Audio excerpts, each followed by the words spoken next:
السلام عليكم الإخوان، نتمنى كاملين بخير وعلى خير وانتوما كتفرجوا في الفيديو الإخوان غادي نعطيكم التشكيلة المثالية اللي غادي يدخل بها وليد الكراكي في الماتش اليوم ضد البرازيل. والتشكيلة الإخوان ما جاتش من الفراغ بل جات بعد الكثير من الدراسات والكثير من التغييرات اللي طراو في التشكيلة وكذلك الخطة اللي كيلعب بها وليد الكراكي.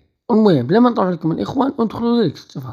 ونبداو الإخوان بحراسة المرمى اللي لا نقاش فيها، ثاني أفضل حارس في العالم اللي هو ياسين بونو. بالنسبة لمركز الظهير الأيمن حتى هو لا نقاش فيه، غادي يكون أشرف حكيمي إلا ما كانش شي تغيير أو لا إلا ما كانش نفسية الحكيمي مزيانة، فراه كنظنوا أنه غادي يدخل في بلاصة نوصل المزرعة. وبالنسبة لقلب الدفاع القائد ديالنا غادي مسيس غادي يكون في التشكيلة 70%، والجانب ديالو غادي يكون متألق نيف أكرم. وبالنسبة للإخوان الظهير الأيسر اللي كنظن أنكم ما غاديش تفهموا معايا فيه، اللي غادي يكون فيه أيوب عمراوي نظرا للإصابة ديال وصال المزراوي وكذلك تراجع قليل في بعض الأداء ديال يحيى عطية الله، نظرا أن مصراوي لا راجع من الإصابة وكذلك يحيى عطية الله تراجع المستوى ديالو قليلا، خصوصا وأنه كيلعب في الدوري المغربي.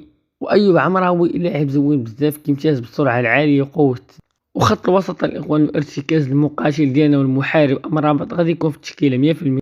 أمامه غادي يكون الموهبة ديالنا والنحلة ديالنا عز الدين أوناحي، والجانب ديالو في ظل الغياب أما اللاح فراه غادي يكون محمد الصابري أو عمران لوزة. بالنسبة للجناح الأيمن غادي يكون حكيم زياش.